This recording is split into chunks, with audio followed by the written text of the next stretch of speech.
बच्चों, हम भाई भगत सिंह के बायोग्राफी, उनके जीवन चरित्र को सुनते आए हैं। तीसरे पार्ट में हमने सुना कैसे वैसे उसका अंत हुआ। एक छोटी सी चिंगारी बढ़ते बढ़ते जंगल में आग जैसे फैलती है वैसे फैल गई और पूरे भारत देश में भाई भगत सिंह का नाम एक घरेलू नाम हो गया। लोग सब उनको पहचानने लगे। भाई पंजाब का एक नौजवान है, एकदम सामर्थ्य के साथ आत्मा के अभिषेक से वचन देता है। बड़ी बड़ी जागृति पठानकोट में यहाँ वहाँ सब जगह हो रही थी। तब भाई भगत सिंह को दूसरे दूसरे स्थानों से भी बुलाने लगे। उसके बाद भाई भगत सिंह आगरा गए, फिर लुधियाना गए, फिर पुणे में आए, फिर पंडित रमाबाई मुक्ति मिशन में गए, चेन्नई में गए, त्रिवेंद्रम में गए, बहुत सारे जगह जहां कहीं वो गए, बड़ी बेदारी। लेकिन भाई भगत सिंह बाद में जब उनसे मुलाकात करने के लिए गए, जैसे पौलुस प्रेरित भी मिशनरी यात्रा, पहली यात्रा करने के बाद उन्हीं को मिलने के लिए दूसरी बार गया, तो जब भाई भगत सिंह उनसे फिर से मुलाकात करने के लिए गए तो उनको वो देखकर बेचारा बहुत दुखी हो गए कि वे लोग सबके सब बैकस्लाइड हो गए। 2-3-4 महीने रहे और बाद में सब वही दुनिया के आदतों में फिर वापस चले गए। उनका मन बड़ा दुखी हो गया। ऐसा क्यों है? परेशान थे वो। हजारों की तादाद में नए जन्म तो पा रहे हैं, लेकिन लोग कुछ महीनों के बाद वापस चले आ रहे हैं। तब उनके मन में एक विचार है, भैया मैं तो एक सुवार्तिक हूं, मेरा काम है सुसमाचार सुनाना और मेरा काम है उनको नए जन्म तक लेकर आना। उनके मसीह जीवन को संभालने की जिम्मेदारी लोकल पास्टर की है या लोकल चर्चेस की है। वे लोग उसका पालन पोषण करें, वे लोग उसको बढ़ाएं, प्रभु में विश्वास में मजबूत करें, वचन सिखाएं। लेकिन बाद में जब वो दुआ कर रहे थे, मनन कर रहे थे, प्रभु ने उनसे बोला, नहीं नहीं नहीं नहीं, तुम्हारी भी बड़ी जिम्मेदारी है कि ना केवल तुम बच्चों को जन्म देना है, लेकिन जैसे माता जन्म देने के बाद ऊपर से उनको दूध पिलाती हुई उनका पालन पोषण करती है, तुम्हारी भी जिम्मेदारी बनती है इस रीति से उनका पालन पोषण करते हुए वचन के द्वारा उनको बढ़ाने का।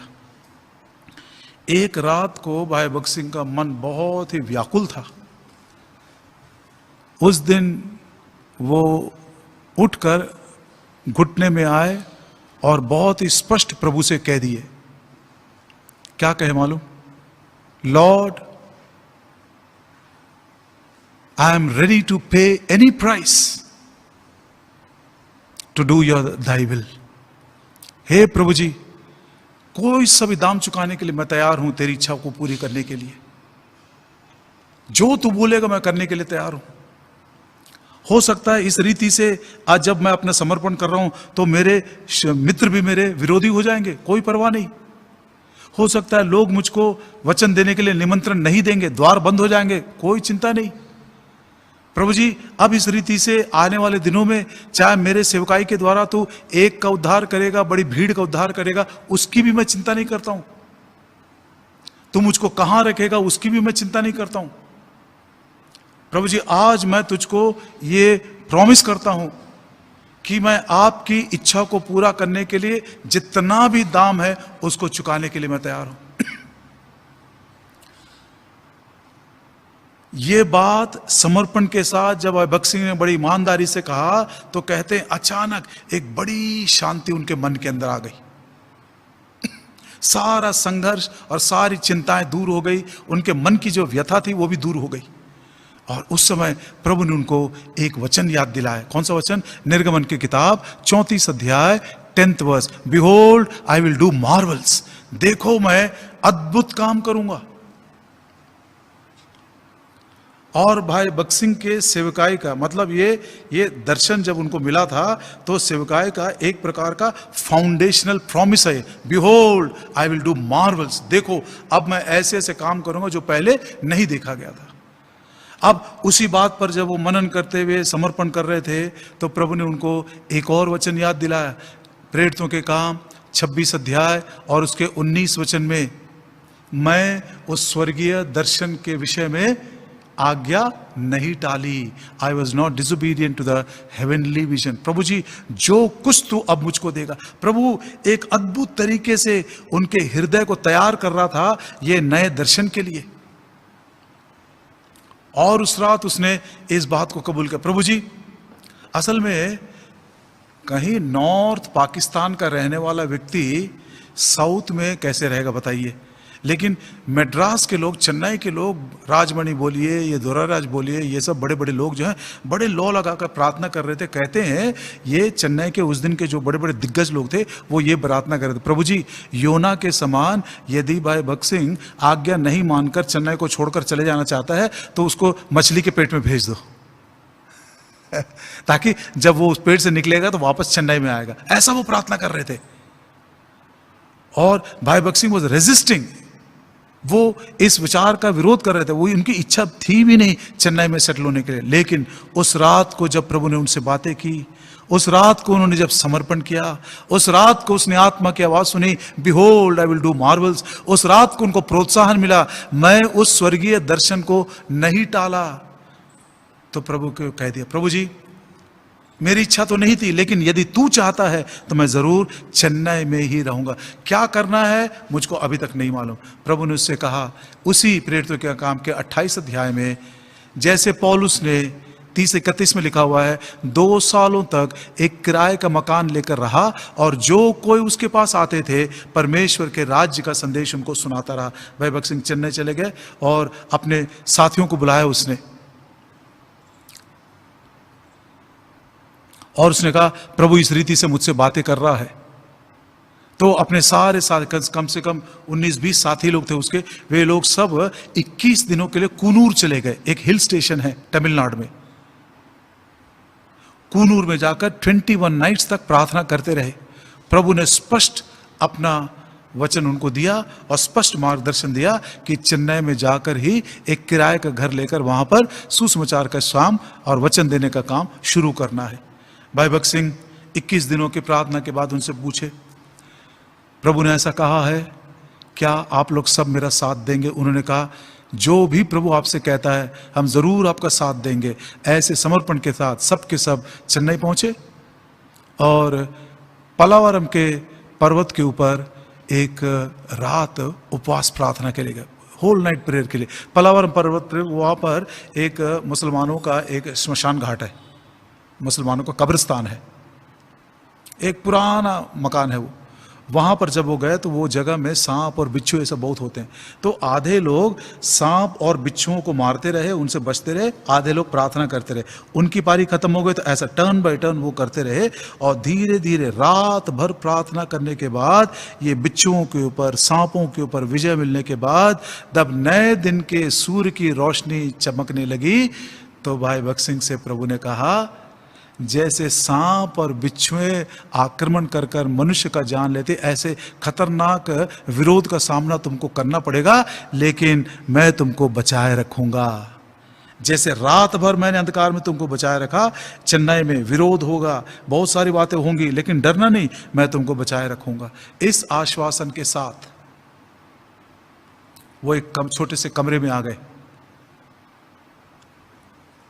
और जब भोर होने के बाद, उस दिन संडे था, तो उसी दिन उन्होंने कुछ बैप्टिज्म्स भी रखे। बैप्टिज्म्स होने के बाद हाथ रखने की सेवा हुई। हाथ रखने की सेवा करने के बाद लोग आराधना करने लगे, एक भाई एक बहन, इंडिविजुअल ऑडिबल वर्शिप, मुंह खोलकर ऊंची आवाज से आराधना करने लगे। आराधना करने के बाद उन्होंने प्रभु के मेज में भाग लिया। प्रेरितों के काम 20 अध्याय 7 वचन में लिखा है, सप्ताह का पहला दिन वो रोटी तोड़ने के लिए इकट्ठा हुए थे, तो वो रोटी भी तोड़े और उसके बाद प्रीति भोजन हुआ। बड़े आनंद के साथ उन्होंने वो दिन बिताया और नए नियम के सिद्धांतों के आधार पर कलीसिया का जन्म हो गया। A church on the pattern of the New Testament principles was born on that day. बाद में जब किराए का मकान लिए, वो छोटा हो गया, उसको छोड़कर वो एक थोड़ा बड़ा मकान में गए और वो भी लोग आने लगे, वचन सुनने लगे। भाई भगत सिंह ने बोल दिया, देखो भाई, हम यहाँ पर कोई डिनोमिनेशन के नहीं है, हम यहाँ पर कोई चमत्कार नहीं करते हैं, हम यहाँ पर कोई सोशल काम नहीं करते हैं, हम केवल परमेश्वर का वचन सुनाने के लिए आए हैं। रात और दिन हमारा घर आपके लिए खुला है, किसी भी समय में आप आ सकते हो, किसी भी प्रश्न के साथ आ सकते हो, आपको हम वचन सुनाएंगे, प्रभु के नाम में आपका उद्धार हो जाएगा। धीरे धीरे भीड़ बढ़ती गई, छोटे घर से बड़ा घर, बड़ा घर से जब वो भी छोटा पड़ गया तो भाई भगत सिंह प्रार्थना करने लगे। तब वो रिथर्डन रोड वेपेरी में यहोवा शमा जो अभी कहलाता है वो पहुंचे, वहां तक गए। बहुत बड़ा सा स्थान है, वो बहुत बड़ी जगह है। जुलाई 12 तारीख 1941, 12 जुलाई 1941 को वो यहोवा शमा में प्रवेश किए और वहां से सेवा धीरे धीरे बढ़ते बढ़ते बढ़ते चली गई। अब उन दिनों में मैं आपको 1941 की बात बता रहा हूं, ये जो यहोवा शमा का किराया था 145 रुपया, बहुत बड़ी रकम है। 80 साल पहले की बात है, ये बड़ी रकम है। भाई भगत सिंह ने बोला, प्रभु जी आपने कहा इसको लेने के लिए, इतना पैसा हमारे पास नहीं है, मैं किसी से भी भीख नहीं मांगूंगा, क्योंकि आप ही ने कहा था आपकी जो भी आवश्यकता हो मुझको बताना, किसी को मत बताना, मैं किसी से भीख नहीं मांगूंगा। हग्गई 2 और 8 वचन में लिखा है, सोना चांदी सब कुछ मेरा है, सेनाओं का परमेश्वर यहोवा यूं कहता है। उस वचन के आधार पर वो विश्वास के साथ सेवा करते गए और प्रभु उनकी आवश्यकताओं को पूरा करता गया। थोड़े दिनों के बाद जब उनकी आवश्यकता बढ़ गई तो प्रभु से प्रार्थना करने लगे। अद्भुत रीति से प्रभु ने उनके विश्वास का आदर करते हुए देखिए उनकी आवश्यकताओं को कैसे पूरा किया। उन्हीं दिनों में सिंगापुर से जहाज में एक बहन आ रही थी चेन्नई, और अचानक समुद्र में बड़ी तूफान आ गई। वो बहन विश्वासी थी, प्रार्थना की, प्रभु जी यदि मुझको तो सुरक्षित मेरे घर तक चेन्नई पहुंचा देगा ये समुद्र के तूफान से, तो मैं जरूर आपके लिए जो भी मेरा सोना गहना है, सब कुछ ज्वेलरी ऑर्नामेंट्स है, सब कुछ मैं बेचकर आपके काम के लिए मैं दे दूंगी। प्रभु ने उनकी प्रार्थना को सुना। तूफानों को पार करती हुई सुरक्षित वो चेन्नई पहुंची। उनको मालूम नहीं था भाई भगत सिंह उन दिनों में कहाँ रहते थे। वो पता लगाई और वो यहोवा शमा में आई और अपने सारे जेवरात वगैरह बेचकर 1500 रुपया, बहुत बड़ी रकम है उन दिनों में, बहुत बड़ी रकम है, उसने भाई भगत सिंह को दी। बड़ी रकम थी, सेवकाई के लिए बहुत उपयोगी हुआ होगा। बाद में एक और प्रसंग ऐसा भी आया प्रियो कि उनको 345 रुपयों की बड़ी आवश्यकता थी। अब वो प्रार्थना करने लगे, प्रभु जी हमको ये आवश्यकता है, इसको हम कैसे करें। एक छोटी बच्ची बीमार पड़ गई थी और कम से कम 2 हफ्तों के लिए वो बेहोश थी। 2 हफ्तों के बाद जब उसका होश आया तो पहला बात उसने कहा, डैडी भगत सिंह भाई को थोड़ा सा गिफ्ट दे दो। तो उसने बोला, बेटा मैं तो बड़ा, इतना पैसे मेरे पास नहीं है, मैं कैसे गिफ्ट दूंगा, मेरे पास कुछ भी नहीं है। तो लड़की ने कहा, ये जो गोल्ड का चेन आपने मुझको दिए ना, ये चेन बेचकर आप भाई भगत सिंह को गिफ्ट दे दो। इस रीति से प्रियो अद्भुत अद्भुत तरीकों से प्रभु ने उनके विश्वास का आदर करते गए और वो सेवा करते चले गए। यहोवा शमा में सेवा का काम बढ़ता गया और उसके बाद हम देखते हैं प्रभु ने भाई भगत सिंह को, आपको चित्र वहाँ दिखाई देगा जरूर, लेकिन यहाँ पर सिर्फ बता रहा हूँ आपको मैं, भाई भगत सिंह को सेवा के लिए प्रभु ने अच्छे एल्डर्स दिए। उन दिनों में प्रभु के सेवक लोग भी दिए। उनमें यहाँ पर देखिए, यहाँ पर है राजमणि, दुरैराज, देवसहायम, जॉर्ज राजरत्नम, और बिल्कुल कोने में यहाँ पर भाई C.E. दासन है और इस कोने में भाई भगत सिंह है। भाई भगत सिंह के बाजू में जॉन पॉल जो रांची के सेवक हैं। अलग अलग, कोई बिहार से, कोई पंजाब से, कोई तमिलनाडु से, कोई इधर से, कोई इधर से। प्रभु ने अच्छे एल्डर्स को, सहकर्मियों को दिया। सेवा का काम सुचारू रूप से आगे बढ़ता क्या, और न केवल भारत देश से लेकिन बाहर से भी प्रभु ने अच्छे सहकर्मियों को दिया, कोवर्कर्स को दिया। देखिए ये चित्र में आप देख सकते हैं, इनका नाम डैनियल स्मिथ है और इनके बाजू में एक और व्यक्ति है, उनका नाम एल्फ्रेड फ्लैक, A.J. फ्लैक।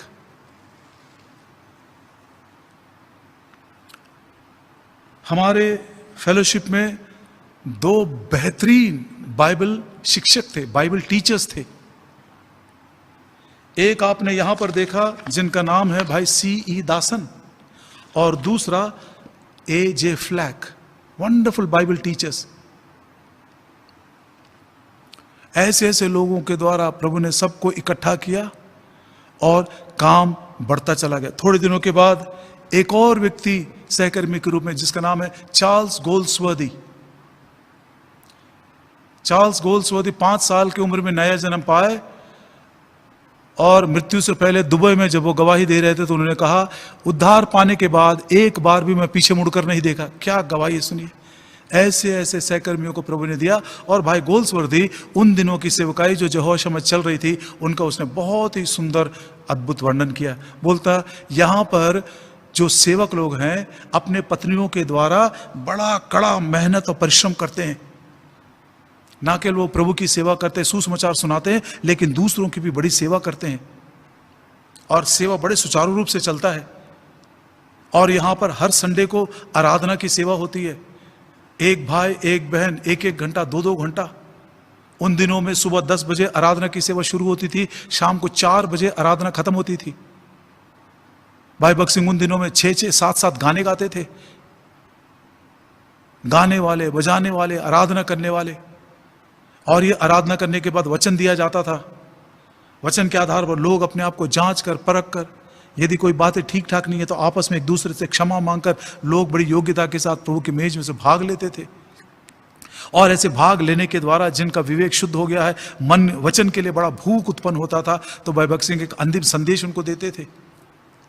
अंतिम संदेश के बाद वो प्रीति भोजन में भाग लेते थे। प्रीति भोजन के बाद वो सुसमाचार सुनाने के लिए बाहर भी जाते थे। यदि लोग प्रभु की सेवा करने के लिए चाहते थे तो वो अपना नौकरी छोड़कर, if anybody wanted to serve the Lord, they used to resign their jobs, they used to come and stay in Jehovah Shammah. Mature God servants, elderly God servants, they used to teach them, they used to prepare them, they used to discipline them. ये Bible का seminary college नहीं तो कोई theological college में नहीं प्रियो। हम सब के सब एबेद मेलेक के समान हैं। लोग अनपढ़ गंवार हैं हम लोग सब, लेकिन प्रभु ने कितना अद्भुत रीति से, जैसे अपनी सेवा के लिए उसने पतरस जैसे अनपढ़ को तैयार किया, यूहन्ना जैसे मछली पकड़ने वाले को तैयार किया, जैसे भाई भक्त सिंह को तैयार किया। किसी ने पूछा भाई भक्त सिंह के वचनों को सुनकर, भैया आप कौन से थियोलॉजिकल सेमिनरी से अपना डिविनिटी ये हासिल किया? तो बोला मेरी कॉलेज, सेंट मेरीज कॉलेज।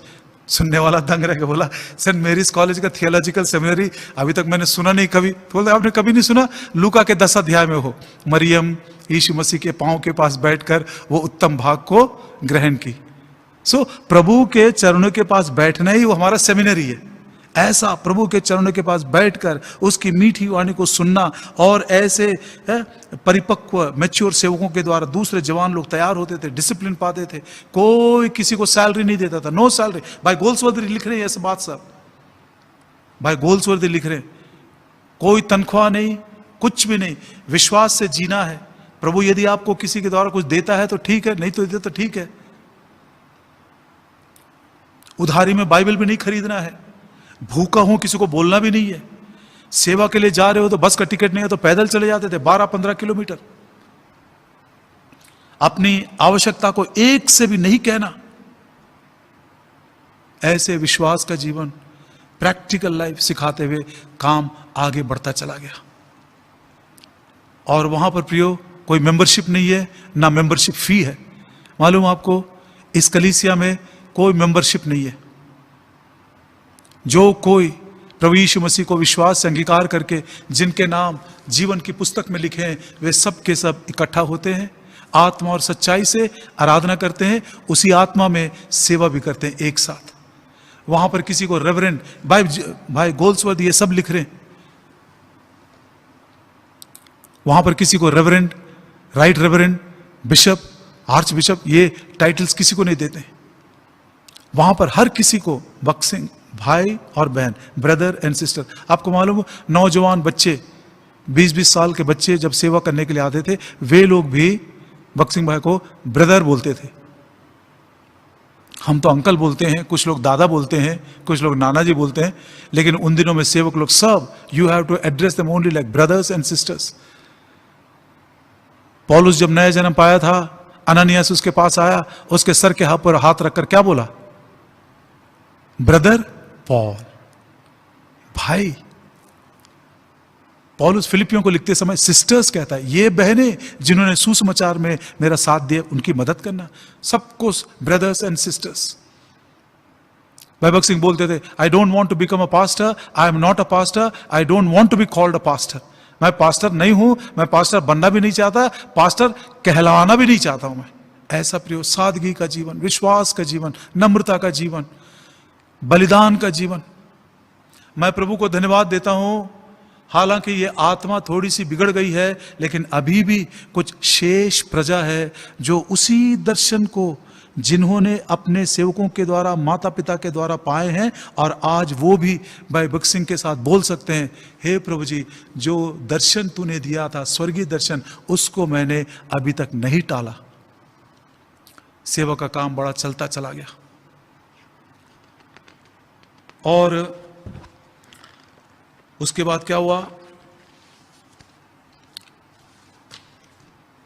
1941 में भाई भगत सिंह की बड़ी इच्छा हुई कि बहुत सारे लोग जब पढ़ाई के लिए कहीं दूर चले जाते थे और नौकरी के लिए कहीं दूर चले जाते थे, उनको संगति नहीं मिलता था, क्योंकि अभी तक कलीसिया का विस्तार नहीं हुआ है, तो लोग दूर दूर तक फैले हुए रहते थे। तो भाई भगत सिंह से प्रभु ने बात किया, देख, ऐसे लोगों की मदद के लिए साल में एक बार तो जरूर कॉन्वोकेशन रखना, इस विचार से कि जो लोग पढ़ाई के लिए, नौकरी के लिए दूर दूर चले गए हैं, जिनको संगति नहीं मिल रही है, ऐसों को इकट्ठा करने के लिए होली कॉन्वोकेशन भाई भगत सिंह करने लगे। पहला कॉन्वोकेशन दिसंबर 19 तारीख 1941 को शुरू हुआ और जनवरी के पहले हफ्ते तक 19 दिन तक चलता रहा। 19 दिन तक चलता रहा। उस कॉन्वोकेशन में प्रियो तीनों टाइम भोजन देते थे, एक से भी कौड़ी पैसा नहीं मांगते थे। No membership fee, no subscription fee, no donation fee, कुछ नहीं। विश्वास से, प्रभु जी तूने करने के लिए कहा, हम कर रहे हैं, हमारी आवश्यकता को तू पूरा कर। और उन कॉन्वोकेशंस में लव फीस्ट होते थे। और पहले कॉन्वोकेशन में 1941 की बात है, 1000 आए थे। 1000 लोग उस कॉन्वोकेशन में आए थे। काम बहुत बढ़ता चला गया, काम बहुत बढ़ता चला गया, फैलता भी चला गया। और उन दिनों में देखिए कॉन्वोकेशन में कैसे लव फीस्ट में लोग सब नीचे बैठकर खाते थे, आराधना के लिए भी नीचे बैठते थे, प्रार्थना के लिए घुटना टेकते थे। ऐसे ऐसे लोगों के गवाही को मैं जानता हूं प्रियो, जो 10 बजे आकर जब घुटना टेकते थे तो 4 बजे तक घुटने में ही रहते थे, 6-6 घंटे घुटने में। और जब प्रोसेशन के लिए जाते थे तो भाई भगत सिंह बैलगाड़ी के ऊपर खड़े होकर प्रोसेशन में वचन भी देते थे। हजारों की तादाद में सुसमाचार सुनाते हुए सड़कों के ऊपर। भाई भगत सिंह से ट्रैक्ट्स पाने के लिए छोटे छोटे बच्चे बड़े कूद पड़ते थे। अब भाई भगत सिंह से प्रभु ने बातें की कि देखिए 1945 में कड़पा में, जो चेन्नई से करीब करीब 3-4 घंटे के रास्ते में दूरी पर है, तो बोला कड़पा में सुसमाचार के कैंपेन के लिए जाओ। जब वो वहां पर पहुंचे तो एक मुसलमान व्यक्ति आया और भाई भगत सिंह से कहने लगा, भैया मेरे पास उर्दू सुसमाचार है, आप लेना चाहते हो क्या? तो भाई भगत सिंह को थोड़ा डाउट लगा, सस्पिशियस लगा, भैया ये है हिंदू और वो उर्दू लिटरेचर बेच रहा है, और वो भी क्रिश्चियंस के लिए, कोई धोखा तो नहीं कर रहा है। लेकिन प्रभु ने उनसे कहा ठीक है ले लो। तो उसने प्रभु से अनुमति पाकर 5000 उर्दू ट्रैक्ट्स ले लिए, गॉस्पल्स। और बाद में जब कड़पा में वो सुसमाचार सुनाने लगे तो मालूम पड़ा कि कड़पा के बहुत सा चारों तरफ मुसलमानों की बहुत बड़ी बस्ती है। तब उनको मालूम पड़ा कि क्यों प्रभु ने इस रीति से, अद्भुत रीति से, एक हिंदू के द्वारा उर्दू लिटरेचर को एक क्रिश्चियन के पास पहुंचाया। तब भाई भगत सिंह ने उनसे पूछा, भैया ये सब तुम्हारे पास कैसे आया, तुमने क्यों खरीदा इसको? तो बोले भाई मैं खरीदा नहीं हूं, एक मिशनरी हमारे पास रहते थे, उसकी देहांत हो गई है, और उसके बाद जब हम सब सामान देखने लगे तो हमको उर्दू के सारे ट्रैक्ट्स मिले।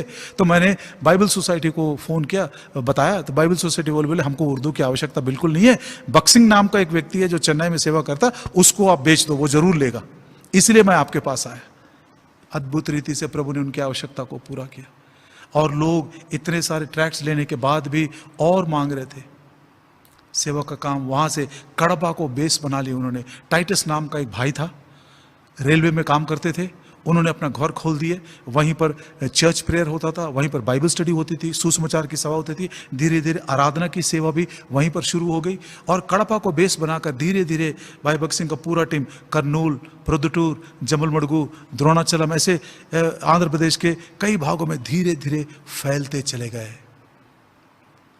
अब ये काम इतना फैल गया, एक बार जब ये गॉस्पेल कैंपेन को महीनों के बाद पूरा करने के बाद जब वो चेन्नई लौट रहे थे, तो मालूम पड़ा कि राजमंड्री में एक भाई है जो रेलवे पे काम करता है, वो वहां उनसे मिलना चाहते थे। तो भाई भक्त सिंह उसको पहले से बता दिया, भाई हम आ रहे हैं, अब हम कम से कम 4-5 घंटा आपके पास टिकेंगे, थोड़ा सा संगति करके, और अगली ट्रेन से हम फिर चेन्नई चले जाएंगे। वो भाई बड़ा खुश हो गया, प्लेटफॉर्म के ऊपर उनको लेने के लिए आया, और भाई भक्त सिंह अपने टीम के साथ इनके घर पहुंचे। खाना खाते समय एक व्यक्ति दौड़ता हुआ उनके पास आया, बोला कम सून कम सून। बोला क्या? All are waiting for you, सब लोग रुके हुए आपके लिए। क्या? All are waiting for you. बोले यहां पर एक मीटिंग के लिए सब लोग इकट्ठा हुए, 1000 के लोग आ गए। भाई भक्त सिंह ने सोचा कुछ ये धोखा देकर हमको फंसाने की तो कोशिश नहीं कर रहा। हाँ, प्रभु ने उनको इस विषय में कुछ बताया भी नहीं था। वो तो आए थे सिर्फ राजमंड्री में ये भाई से, विश्वासी भाई से मुलाकात करके, थोड़ा संगति करके अगली गाड़ी से चेन्नई चले जाने के लिए। लेकिन उसने इतना उनको जबरदस्ती के जाकर देखे तो सचमुच में एक उन्होंने बड़ा सा पंडाल लगा दिया था और हजारों की तादाद में लोग वहां पर बैठे हुए थे। तब उन्होंने बताया, यहां पर लोगों को जब मालूम पड़ा कि भक्त सिंह छाबड़ा राजमंड्री आ रहे हैं, तो सारे चर्चेस के बिशप्स और पादरी साहबों ने एक चिट्ठी दिया सारे चर्चेस को, इसको नहीं आने देना, इसको नहीं आने देना, सब अपना दरवाजा बंद कर लेना, इसके मीटिंग में कोई नहीं जाना चाहिए। ऐसे लोग पास्टर, पादरी लोग, बिशप लोग कहने लगे। लेकिन जो लोग वचन के भूखे थे, जो लोग प्रभु से प्रेम करते थे, जो लोग बाइबल के वचनों को सुनना चाहते थे, जो आत्मा से प्रेरणा पाए थे, ऐसे लोगों उन्होंने सब बातों को इनकार करके उनको सबक सिखाने के लिए एक बड़ी सभा का आयोजन किए। तब भाई भक्त सिंह के मन में एक विचार ये भी आया, प्रभु जी क्या ये पादरी पास्टर से और उन लोगों से बदला लेने के लिए उन्होंने ये लगाया? प्रभु ने कहा नहीं, ऐसी बात नहीं है, सचमुच में इनके मन में भूख और प्यास है। उनके भूख और प्यास को देखकर भाई भक्त सिंह ने एक दिन नहीं 4-5 दिन तक वहीं पर रहे और उनके साथ संगति किए, और वहाँ पर भी एक बड़ी एक जागृति आई, लोग इकट्ठा होने लगे, और वहाँ से भी बढ़ता बढ़ता हुआ East Godavari, West Godavari, Waltair side, Srikakulam side बढ़ता बढ़ता हुआ चला गया। पूरा कोस्टल इलाके में प्रभु का काम बढ़ता चला गया। इस रीति से प्रियो प्रभु ने अद्भुत रीति से काम किया, और 1959 में प्रभु ने हैदराबाद के लिए उनको अगुवाई किया। हैदराबाद में जब वो गए थे तो सरोजनी देवी रोड नाम एक है, वहाँ पर एक छोटा सा घर लिए, और वो घर जब उनके लिए छोटा हो गया तो एक व्यक्ति ने आकर उनको एक दूसरा बताया जिसका नाम एलिम है। वहाँ पर बहुत सारे ये खजूर के पेड़ थे, इसलिए उसका नाम एलिम रखा। कुछ दिनों तक वो एलिम में रहने लगे। 1950 की बात है ये, 8-9 साल तक रहे। एक दिन वहां का एक बूढ़ा व्यक्ति, जिसको बाद में लोग अप्पा जी बोलने लगे। ये अप्पा जी कौन है? ये उन दिनों के हैदराबाद के प्राइम मिनिस्टर के पर्सनल सेक्रेटरी हैं। बड़ी हस्ती है, निजाम के दिन थे उस दिन। तो हैदराबाद के प्राइम मिनिस्टर का पर्सनल असिस्टेंट था वो अप्पा जी। एक दिन जब उसने लोगों को हाथों में बाइबल लेते हुए जाते हुए देखा तो उसके मन के अंदर एक जिज्ञासा है, भाई ये भीड़ की भीड़, इतने लोग बाइबल में किताबें लेकर क्यों ये कंपाउंड में, एली में घुसते जा रहे हैं? तो वो खुद गए वहां पर। एक दिन अपने उत्सुकता को मिटाने के लिए खुद उनके पीछे पीछे चले गए। उन्होंने वचन सुना। यह वचन बार बार उनके कानों में गूंज रहा था, एक मनुष्य यदि सारे संसार को हासिल कर ले और अपने प्राण की हानि उठाए तो उसे क्या लाभ होगा। कायल हो गए, प्रभु यीशु मसीह को ग्रहण कर लिए, उद्धार पा लिए, और बाद में एक बार जाकर 1955 की बात है ये, वो जाकर भाई भक्त सिंह से बोलने लगे, भाई जी मेरे पास एक बहुत बड़ा घर है, मैं वो प्रभु की सेवा के लिए दान देना चाहता हूँ। भाई भक्त सिंह बोले नहीं नहीं नहीं, इतना बड़ा हमको चाहिए भी नहीं है। बोला हमको नहीं चाहिए। नहीं, बोलने लगा नहीं मैं आपसे पैसे नहीं लूँगा, मैं गिफ्ट के रूप में देना चाहता हूँ। 2 साल तक प्रभु से प्रार्थना करते रहे। 1958 या 59 में प्रभु ने उनसे स्पष्ट कहा, take it, this is for the whole of India. ये कॉम्पाउंड तू ले ले, ये पूरे भारतवर्ष के लिए सेवा का केंद्र है। ये उसी को हेब्रोन कहते हैं। 25 दिसंबर 1959 भाई भक्त सिंह ने हेब्रोन के गेट के पास खड़े होकर, और उसने अंदर जाने से पहले भजन 24 के 8 को पढ़कर कहा, Lord I have loved the habitation of thy house and the place where thine honour dwelleth. उन्होंने कहा जो कोई सच्चाई के साथ इस वचन को बोल नहीं सकता है, अंदर मत आना। ऐसे उसका समर्पण हुआ। और उसके बाद हेब्रोन में प्रभु ने जो काम शुरू किया प्रियो, वहाँ से बढ़ते बढ़ते बढ़ते दुनिया के कोने कोने तक इंटरनेशनल हेडक्वार्टर्स बन गया वो। ना केवल भारत देश में, लेकिन भारत के बाहर भी लोग जहाँ जहाँ गए वहाँ पर लोग अपने सुसमाचार अपनी गवाही को लेकर गए। भाई भगत सिंह के साथ बहुत सारे सहकर्मी आप ये फोटो में देख सकते हो उन दिनों में। भाई मार्टिन यहाँ पर हैं, और भाई भगत सिंह भी हैं, और भाई फिलिप भी यहाँ पर हैं, और भाई सोनराव भी यहाँ पर हैं, और दूसरे विदेशों से भी कुछ लोग आए हैं। यहाँ पर भी कुछ लोगों को आप देख सकते हैं। ऐसे बहुत सारे सहकर्मियों को प्रभु देता गया। और उन दिनों में हर साल में एक बार कॉन्वोकेशन होता था, और यहाँ के कॉन्वोकेशन में लोग 1-2 किलोमीटर की दूरी पर लंबी लंबी लाइनें सुसमाचार बोलते हुए, जुलूस में बोलते हुए सुसमाचार में जाने लगे। और प्रभु ने उन दिनों में हेब्रोन के लिए एल्डर्स भी दिए, भाई यीशुरत्नम, भाई दासन, भाई अगस्टिन, और एक और भाई है, उनको मैं नाम से नहीं जानता हूँ, शायद पॉल है, कोई डॉक्टर पॉल ऐसा कुछ है। इन सबको एल्डर्स के रूप में हेब्रोन के लिए नियुक्त किया गया। हेब्रोन की सेवा भी बढ़ती चली गई। और कॉन्वोकेशंस उन दिनों में अंग्रेजी में संदेश देते थे, तो तेलुगु और हिंदी में उसका ट्रांसलेशन होता था। आखिरी कॉन्वोकेशन 1985 में जब हुआ था, तो करीब करीब 30,000 के लोग आए थे, उसमें मैं भी था। प्रभु ने बड़े सामर्थ्य के द्वारा हर एक भाषा में काम को करवाता चला गया। और वहाँ पर लव भाई भगत सिंह जो कोई उनके पास आते थे, हर एक के लिए वहीं पर घुटना टेक कर प्रार्थना करते थे। उस हेब्रोन में उनका एक छोटा सा कमरा था, बहुत बड़ी बात नहीं थी। उस छोटे कमरे में अपना सबों के लिए प्रार्थना करते हुए सेवा काम बढ़ता चला गया। और जब लव फीस्ट में लोग बैठते थे तो सब लोग सेवा में भाग लेते थे। भाई फिलिप और भाई लाजेसन दोनों भी सर्विंग टीम है। हमने उनको सर्विंग करते हुए कभी देखा नहीं, लेकिन ये फोटो से मालूम पड़ता है वो तो बहुत हमारे आदरणीय सेवक हैं। लेकिन आरंभ के दिनों में वो भी सर्विंग में भाग लेते थे। हाँ, और हर कॉन्वोकेशन में कभी कभी 300, कभी कभी 400, कभी कभी 600 बैप्टिज्म्स होते थे। आपको मालूम है 30-30 गाने गाते थे। भाई भगत सिंह खड़े होकर वहाँ पर देखते थे। लोग बड़े खुशी के साथ, हर एज के लोग, हर भाषा के लोग, हर रंग के लोग, कोई किसी की जात नहीं पूछता, कोई किसी की भाषा नहीं पूछता, कोई किसी का स्तर नहीं पूछता, तू अमीर है या गरीब है। जितनों ने प्रभु यीशु मसीह को ग्रहण किए, उद्धार की निश्चयता पाए, सब लोग बपतिस्मा लेते बड़े खुशी के साथ जहाँ से आए थे वहीं पर जाकर वहाँ पर मंडलियाँ स्थापित होने लगी। काम ना केवल साउथ इंडिया में, आंध्र प्रदेश में, यहाँ वहाँ, लेकिन नॉर्थ इंडिया में भी धीरे धीरे काम फैलता हुआ चला गया। जॉर्डन खान भाई भी भाई भगत सिंह के सहकर्मी हो गए।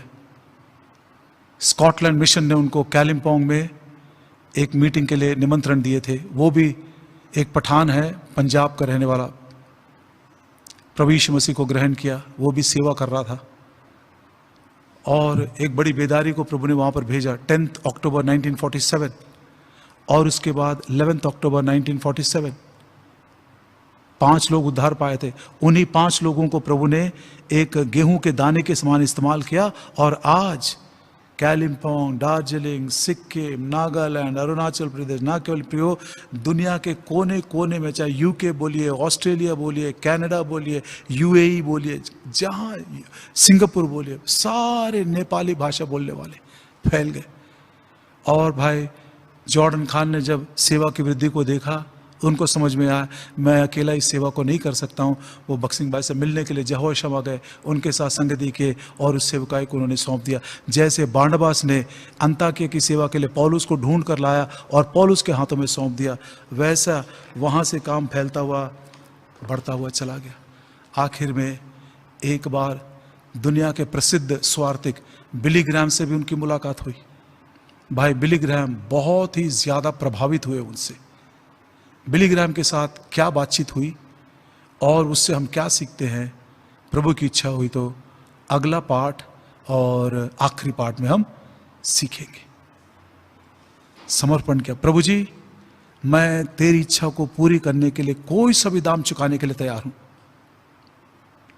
वो समर्पण इस रीति से बदल दिया इस व्यक्ति को कि प्रभु ने अपने हाथ में उसको लिया, इतने सामर्थ्य के साथ इस्तेमाल किया। प्रियो, जिन बातों को हम जानते नहीं थे, कलीसिया का दर्शन क्या है, आराधना के मतलब क्या है, मेज की सेवकाई क्या होती है, सुसमाचार कैसे सुनाना, सेवकाई कैसे करना, वो बहुत सारी बातें प्रभु ने पूरे क्रिश्चियनडम में एक बहुत बड़ा परिवर्तन, बदलाव लेकर आया। आज यदि आप और मैं भी ये बात ईमानदारी के साथ सच्चाई से कहें, Lord I am ready to pay any price to do thy will, not mine but thy will be done, समर्पण करके देखिए। प्रभु यीशु मसीह ने कहा, जो काम मैंने किया वो तो करोगे, लेकिन मुझसे भी बढ़कर तुम काम करोगे। प्रभु इस रीति से आपको और मुझको भी तैयार करें। प्रार्थना करें। प्रेमी प्रभु जी, धन्यवाद देते हैं भाई भक्त सिंह के समर्पण के लिए, जिसके द्वारा हमने अनुभव से देखा और इतिहास इस बात की गवाही देता है कि आपने उसको किस सामर्थ के साथ इस्तेमाल किए। अपनी इच्छा को समर्पण करने के लिए हमें भी सिखाइए। हम अपने जीवनों को आपके लिए सौंप देते हैं। आप अपनी इच्छा के अनुसार अपने राज्य के लिए, अपने कलीसिया के लिए और अपने प्रियो के लिए इस्तेमाल करें। पाठ की रक्षा करें, अंतिम पाठ के लिए हमको तैयार करें। प्रभु यीशु मसीह के नाम में मांगते हैं, आमीन।